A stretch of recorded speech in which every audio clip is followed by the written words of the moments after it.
Hi, everybody. It's Tyler here at Vex Rules. We're checking in with 21510W. It's Wistickle Wizards coming out of South Carolina. Took a design award to get here at Vex Rules. Congratulations on that. Wistickle Wizards, really cool robot that we're talking through. Really fast scoring speed they have with that. And we're going to talk about a whole bunch of aligners, and not just the aligners themselves, but some of the materials made with it that are a little bit unique and something I think teams in future years have aligners are needed. You can really learn from as well too. We got a lot of great stuff to talk about, maybe even a little wizard staff as well too. So we'll learn about everything that comes together with this team. So let's learn more about them coming up here on Pits and Parts. Carson, your team just has a boatload of aligners on your robot. And we were talking earlier, some different materials I think teams can learn from. So talk to me more about how you're utilizing it.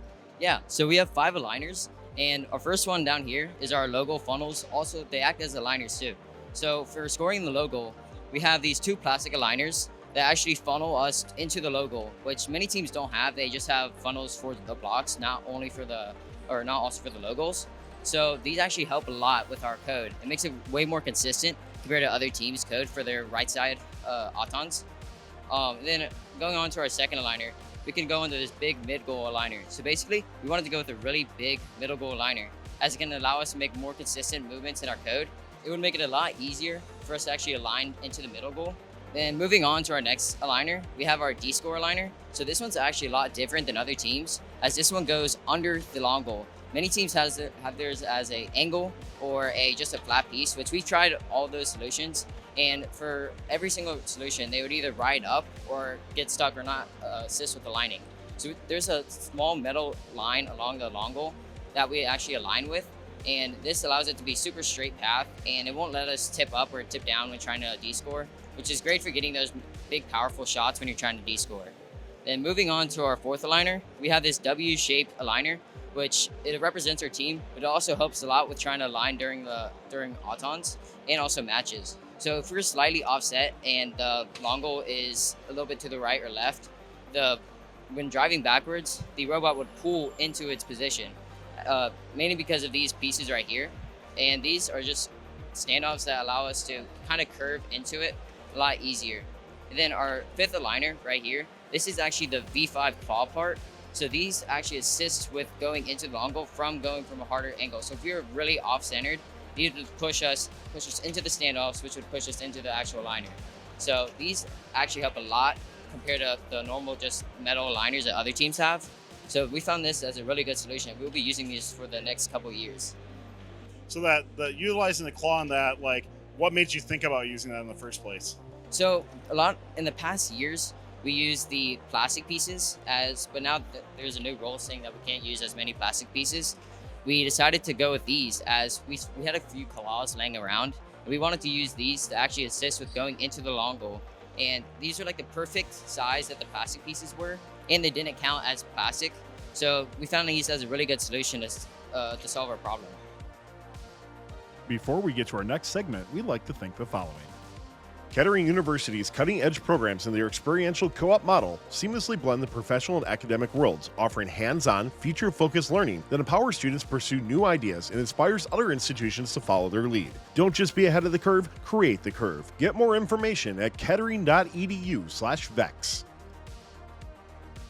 Yeah, absolutely. And let's pass over to John, talk about your Auton selector. I love custom Auton selectors on brain screens as well too. So run us through what your team is doing and how it works. So our Auton selector is very simple. We have left side codes on the left side of the brain right here and right side codes on the left side here, or the right side. And basically how it works is you can select any Auton. So I'm just going to select the top left one, for example, and it'll show you how to set up the robot on the field. So you can see there, it's aligned with the screw and the parking zone, and it has a little description down here. Then it says the heading, so it would be at the 0 heading, and it just says what it does. And I can go back out of it, and you'll notice that it's the only one highlighted. So I can actually get out of the program real quick, run it again, and once it finishes uploading, it'll say on that program. So whenever we start the program for our fields, for our field control, it's just gonna do that program every time. Really cool with that. And Jaden, one of the things we got to really mention here is something that draws power for your team, I think, and that is the custom wizard staff. Like, can you just talk to me about like the composition of it, why it's important to your team, that sort of thing? Absolutely. So this staff was created during the over-under season, but it runs off of a 600 RPM blue motor. This is a 3D printed 200% scale block from the pushback game. colored in blue because, if you can't tell, our favorite color is blue. We have on our brain, if you can't really see it, you can't really tell, but we have our team logo, which, I mean, of course, it kind of explains what we are, who we are as a team. And if you can't see right here also, we have 2 buttons here. This one lets it spin. And then down here, we have it coded to where it can spin even faster, another faster, and even more faster. And still faster. And then slows down back to what it should. And when you go to full speed, do you find your true skill is rising up when you do that every time? A little bit. I mean, it's a little louder than it should, but we definitely work well with it. Yeah, absolutely. Before we get to our next segment, we'd like to thank the following. The Robotics Education and Competition Foundation provides fantastic programs for students from elementary school all the way through college. These include VEX, aerial drone competition, online challenges, JROTC, girl-powered, scholarships, certifications, and so much more. To discover these exciting opportunities, visit recf.org and get connected. Trip, we got to wind up on this rock, talk about how your robot scores as well too. You're utilizing a snail scoring method on that. So walk me through just how that works for your team. Okay. Yeah, so as you mentioned, it is our snail scoring mechanism goes much deeper into the robot and then curves back around much more gradually, allowing for more blocks and a much smoother motion, allowing for us to have better scoring speeds in general, and also for our team's strategy, it allows us to hold more blocks, which we found has been much better for our team as we've played through the season. So can we see how that works? Let's bring in a few blocks and just take a look at it.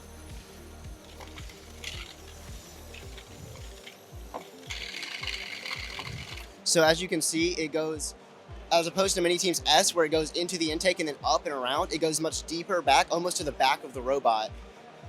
In going up, with a much smoother motion. Some teams have it almost coming directly up. Ours is more fluid, and then when we get to our main S style section, it's a much deeper and allows for is longer, allowing for 9 blocks opposed to the average of roughly 7 for most teams, which has been much more beneficial for our scoring speeds and our the amount of blocks we've covered during matches, which we found has affected us well.